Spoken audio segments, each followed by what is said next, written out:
Assalamualaikum warahmatullahi wabarakatuh. Halo anak-anak semuanya, kelas 12 IPS. Bagaimana nih kabar kalian?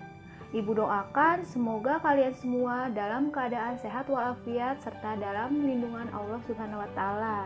Semoga juga kalian semua tetap semangat dan giat belajar dalam mengikuti proses pembelajaran jarak jauh seperti ini.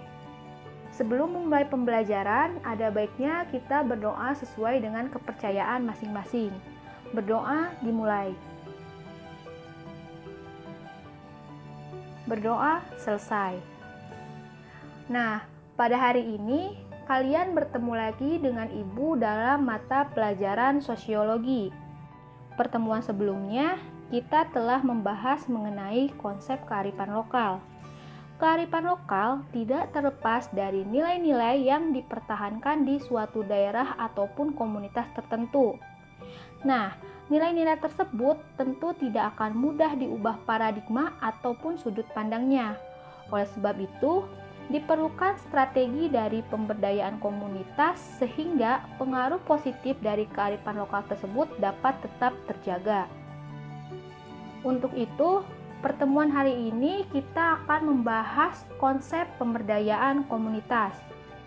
Sebelum memulai pembelajaran, silakan kalian siapkan buku catatannya dan tulis poin-poin penting apa yang Ibu sampaikan pada pembelajaran hari ini. Serta jika ada materi yang kurang kalian pahami, Ibu akan buka forum diskusi mengenai materi pemberdayaan komunitas. Yang pertama ada hakikat mengenai pemberdayaan komunitas.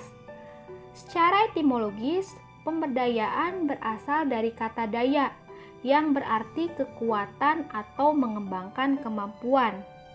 Pemberdayaan dapat diartikan sebagai proses untuk memperoleh daya atau kekuatan atau kemampuan dari pihak yang kurang ataupun belum berdaya. Sedangkan komunitas dapat diartikan sebagai sekelompok masyarakat yang terikat dalam suatu identitas yang sama. Nah, di Indonesia banyak sekali terdapat komunitas yang memiliki ciri yang unik serta masih memegang teguh pada kearifan lokal sebagai pedoman dalam berperilaku. Misalnya komunitas Baduy yang bisa kita temui di Banten, ataupun di Tasikmalaya ada komunitas masyarakat adat Kampung Naga. Di Kuningan juga ada yang namanya masyarakat adat Cigugur dan masih banyak lagi. Menurut Wilkinson sendiri, pemberdayaan komunitas merupakan sebuah upaya atau perubahan menuju kemajuan yang sengaja dilakukan atau dikembangkan oleh para anggota sebuah komunitas itu sendiri. Dalam melakukan perubahan, komunitas tersebut dapat merumuskan masalah, menyusun rencana, serta menentukan arah perubahan menurut keyakinan mereka sendiri, sehingga perubahan itu diyakini sebagai perbaikan terhadap pengokohan struktur-struktur penopang komunitas yang bersangkutan. Tujuan dari adanya pemberdayaan komunitas adalah untuk membentuk individu dan masyarakat menjadi mandiri.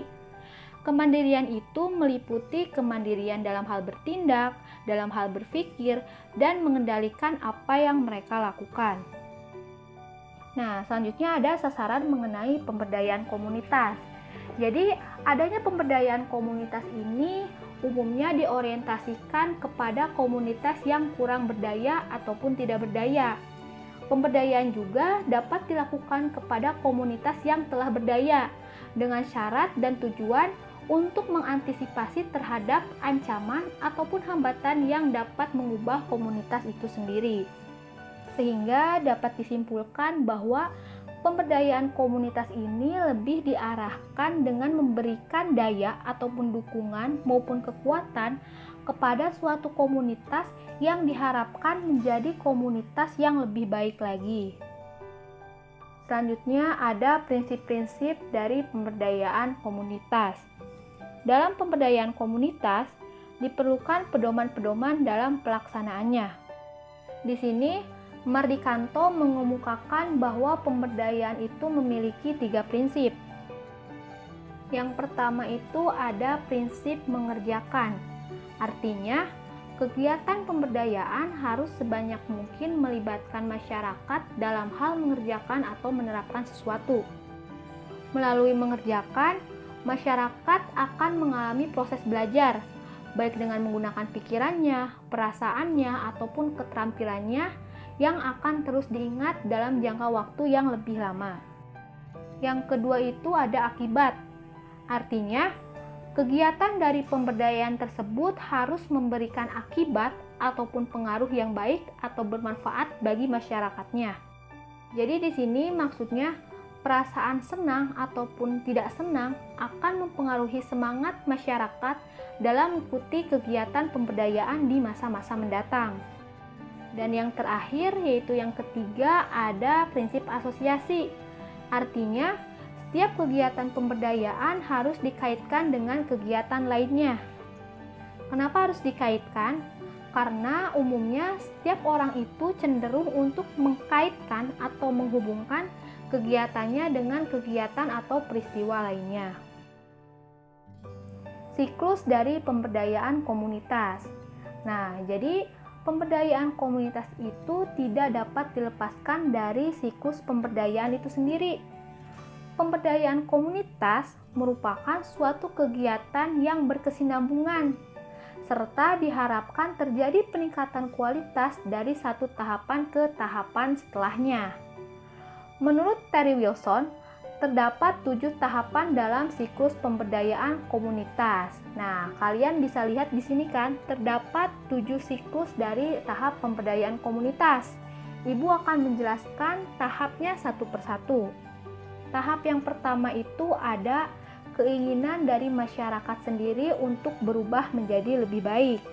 Nah, tahap yang pertama ini merupakan tahap yang paling penting. Kenapa dikatakan tahap yang paling penting? Karena pada tahap pertama ini memuat keinginan dari masyarakat untuk melakukan perubahan. Jika ada keinginan dari masyarakatnya, tentu masyarakat itu berniat untuk mengalami perubahan dan melakukan pemberdayaan komunitas. Yang kedua itu ada tahap melepaskan halangan-halangan. Maksudnya, pada tahap ini masyarakat itu diharapkan mampu untuk melepaskan segala halangan ataupun faktor-faktor yang bersifat resistensi terhadap kemajuan dalam diri dan komunitasnya. Tahap yang ketiga yaitu rasa memiliki bertambah. Masyarakat diharapkan mampu menerima kebebasan dalam hal tambahan dan merasa memiliki tanggung jawab dalam mengembangkan dirinya maupun komunitasnya. Untuk tahap yang keempat itu ada mengembangkan peran dan batas tanggung jawab. Artinya, upaya untuk mengembangkan peran dan batas tanggung jawab ini menjadi lebih luas. Hal ini juga terkait dengan minat dan motivasi masyarakat untuk melakukan pekerjaan dengan lebih baik dibandingkan sebelumnya. Yang kelima itu ada tahap pencapaian hasil dan target yang lebih besar. Nah, pada tahap ini biasanya peningkatan rasa memiliki yang lebih besar dapat menghasilkan kinerja yang lebih baik. Pada tahap ini juga biasanya hasil-hasil nyata dari pemberdayaan dapat mulai terlihat. Nah, selanjutnya yang keenam itu ada tahap perubahan perilaku dan kesan terhadap dirinya. Untuk tahap keenam ini biasanya terjadi ketika keberhasilan dalam peningkatan kinerja itu mampu meningkatkan dari posisi sebelumnya, sehingga terjadi perubahan perilaku dan kesan terhadap dirinya di dalam pemberdayaan komunitas. Dan yang terakhir, yang ketujuh, ada tahap merasa tertantang untuk upaya lebih besar. Nah, pada tahap ini, tahap terakhir, biasanya masyarakat itu telah berhasil dalam memberdayakan dirinya, sehingga akan timbul perasaan menantang pada dirinya untuk upaya menjadi lebih besar lagi guna mendapatkan hasil yang lebih baik. Materi selanjutnya yaitu ada tahapan pemberdayaan komunitas. Nah, jadi pemberdayaan komunitas ini tidak berlangsung selamanya, melainkan hingga komunitas itu mampu untuk mandiri. Menurut Terry Wilson, terdapat 4 tahapan dalam pemberdayaan komunitas. Tahap yang pertama itu ada awakening atau penyadaran. Pada tahap ini, masyarakat itu disadarkan akan kemampuan, sikap, dan keterampilan yang dimiliki, serta rencana dan harapan akan kondisi mereka yang lebih baik dan efektif. Nah, yang kedua itu ada tahap understanding atau pemahaman. Nah, tahap ini merupakan tahap yang lebih jauh dari tahapan penyadaran, di mana masyarakat itu diberikan pemahaman dan persepsi baru mengenai diri mereka sendiri, aspirasi mereka, dan keadaan umum lainnya. Proses pemahaman ini biasanya meliputi proses belajar untuk secara utuh dapat menghargai pemberdayaan dan tentang apa yang dituntut dari mereka oleh komunitasnya. Nah, sedangkan pada tahap ketiga itu ada harnessing atau memanfaatkan. Pada tahap ini, biasanya setelah masyarakat itu sadar dan mengerti mengenai pemberdayaan, maka saatnya mereka untuk memutuskan menggunakannya bagi kepentingan komunitasnya. Nah, yang terakhir, yang keempat itu ada tahap using, atau menggunakan keterampilan dan kemampuan pemberdayaannya sebagai bagian dari kehidupan sehari-hari. Adanya pemberdayaan komunitas juga tidak terlepas dari peran aktor pemberdayaan itu sendiri. Nah, pada pemberdayaan komunitas terdapat 3 aktor utama. Yang pertama itu ada pemerintah, yang kedua itu ada swasta, dan yang ketiga itu ada masyarakat. Kegiatan dari ketiga aktor tersebut perlu dirancang untuk memberikan kontribusi sehingga terbentuk kemitraan yang diharapkan. Nah, di sini kalian bisa lihat terdapat tabel dari peran aktor dalam pemberdayaan komunitas. Dari tabel tersebut dapat terlihat bahwa pemerintah itu lebih banyak berperan sebagai penentu rambu-rambu kebijakan. Meskipun peran yang paling menonjolnya adalah sebagai pengambil keputusan dan pendanaan. Pemerintah juga dapat berperan sebagai pengontrol peran dari swasta sehingga tidak dapat merugikan masyarakat. Nah, untuk swasta, biasanya kalau swasta ini lebih banyak mengambil peran sebagai implementasi dalam hal penentuan langkah bersama dengan masyarakat. Dengan demikian, pemberdayaan ini akan lebih mengena atau akan lebih dekat dengan kebutuhan lokal masyarakatnya. Dan yang terakhir itu ada masyarakat. Nah, untuk masyarakat itu biasanya berperan dalam bentuk partisipasi, di mana tinggi rendahnya partisipasi ini biasanya berdasar kepada tingkat keberdayaan yang dimiliki oleh masyarakat dan kemampuan mereka dalam memahami setiap level dalam proses kebijakan publik. Selanjutnya, ada faktor yang mempengaruhi pemberdayaan komunitas. Pemberdayaan komunitas ini biasanya membutuhkan dukungan sumber daya yang besar, baik dari segi pembiayaan maupun waktu. Terdapat 8 faktor yang dapat mempengaruhi keberhasilan dari pemberdayaan komunitas. Yang pertama yaitu kesediaan suatu komunitas untuk menerima pemberdayaan bergantung pada situasi yang dihadapi. Yang kedua, adanya pemikiran bahwa pemberdayaan itu tidak untuk semua orang, dan adanya persepsi dari pemegang kekuasaan dalam komunitas tersebut bahwa pemberdayaan dapat mengorbankan diri mereka sendiri. Yang ketiga itu ada ketergantungan adalah budaya. Dengan keadaan masyarakat yang sudah terbiasa berada dalam sistem hierarki, birokrasi, dan kontrol manajemen yang tegas, sehingga membuat mereka terpola dalam berpikir dan berbuat dalam rutinitasnya. Yang keempat, ada dorongan dari para pemimpin setiap komunitas untuk tidak mau melepaskan kekuasaannya. Karena inti dari pemberdayaan adalah berupa pelepasan sebagai kewenangan untuk diserahkan kepada masyarakat. Dan yang kelima itu adanya batasan pemberdayaan, terutama terkait dengan siklus pemberdayaan kemampuan dan motivasi setiap orang itu berbeda-beda. Yang keenam, adanya kepercayaan dari para pemimpin komunitas untuk mengembangkan pemberdayaan dan mengubah persepsi mereka tentang anggota komunitasnya. Yang ketujuh itu pemberdayaan tidak kondusif bagi perubahan yang cepat. Dan yang terakhir, yang kedelapan, Pemberdayaan membutuhkan dukungan sumber daya yang besar. Oleh karena itu, upaya pemberdayaan diharapkan akan berhasil apabila ada partisipasi dari pemerintah sebagai stakeholder dan peran aktif dari masyarakat itu sendiri. Pemberdayaan komunitas juga tentu harus memiliki strategi dalam pelaksanaannya. Nah, di sini terdapat 5 strategi dalam upaya pemberdayaan komunitas yang disebut dengan 5P. Strategi yang pertama yaitu pemungkinan. Pemungkinan bertujuan untuk menciptakan suasana atau iklim yang memungkinkan potensi bagi masyarakat itu berkembang secara optimal. Strategi yang kedua yaitu penguatan. Penguatan di sini bertujuan untuk memperkuat pengetahuan serta keterampilan yang dimiliki oleh masyarakat dalam memecahkan masalah dan memenuhi kebutuhan-kebutuhannya.